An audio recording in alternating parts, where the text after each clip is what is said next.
કાટ લાગેલી સાયકલોનો મુદ્દો વિધાનસભામાં ઉઠ્યો। સરસ્વતી સાધના યોજનાનો પ્રશ્ન ગૃહમાં ઉઠ્યો અને ઉદ્યોગ રાજ્યમંત્રી હર્ષ સંઘવીએ ગૃહમાં નિવેદન આપ્યું। તેમણે કહ્યું કે સાયકલને ગોડાઉનમાં ન રાખી શકાય, સાયકલ મોટી સંખ્યામાં બહાર રાખવી પડે।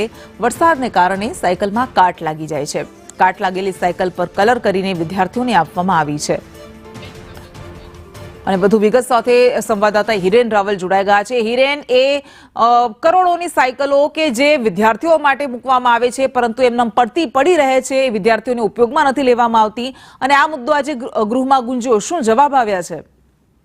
સામાજિક ન્યાય અને અધિકારીતા વિભાગના જવાબ આપતી વખતે હર્ષ સંઘવીએ આ વિષયનો જવાબ આપ્યો હતો। કોંગ્રેસે કહ્યું હતું કે 2 વર્ષ સુધી આ સાયકલો આપવામાં નથી આવતી।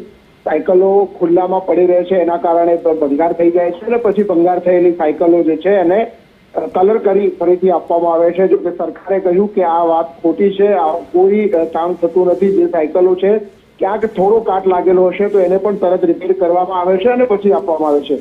આ સાથે કોંગ્રેસે આરોપ લગાવ્યો કે સરકારની માનીતી કંપનીઓને જ આ પ્રકારે સાયકલોના કોન્ટ્રાક્ટ આપવા માટે એમાં ટેન્ડરમાં પણ સુધારો કરવામાં આવે છે। કોઈ પણ વ્યક્તિ પકડાવે કાગળ તો એ વાંચી ન જોવા જોઈએ, એ પ્રકારની ટકોર હર્ષ સંઘવીએ કરી હતી। સરકારે કહ્યું છે કે લગભગ 400 થી 450 જેટલી સાયકલો ચાલુ વર્ષે ગયા વર્ષની આપવાની બાકી છે। ચાલુ વર્ષની હજુ સાયકલો કોઈ આપવામાં નથી આવી, તે પ્રકારનો કોંગ્રેસ પણ આક્ષેપ કર્યો છે। તો આ બધી બાબતો વચ્ચે સાયકલોના કેસરી કલરને લઈને પણ ગૃહમાં ઉગ્ર ચર્ચા થઈ। કોંગ્રેસમાંથી શૈલેષ પરમારે કહ્યું કે કોંગ્રેસ કેસરી કલરથી અકસ્માત નથી થતા એવું સરકાર કહે છે, તો મંત્રીઓની ગાડીઓ છે એ પણ કેસરી કલરની કરી દેવી જોઈએ જેથી કરીને મંત્રીઓને અકસ્માત ન થાય। તો સામે જવાબમાં હર્ષ સંઘવીએ કહ્યું કે કેસરી કલરમાં બેસવાનો હક જે છે એ ભાજપના લોકોને છે, અમારા લોકોના દિલમાં કેસરી કલર છે અને એટલા જ માટે અમે આ સફેદ ગાડીઓમાં બેસીએ છીએ। તમે કોંગ્રેસના લોકો સફેદ ગાડીમાં, સરકારી ગાડીમાં બેસવા માટે પણ હકદાર નથી થયા હજુ। જી આભાર।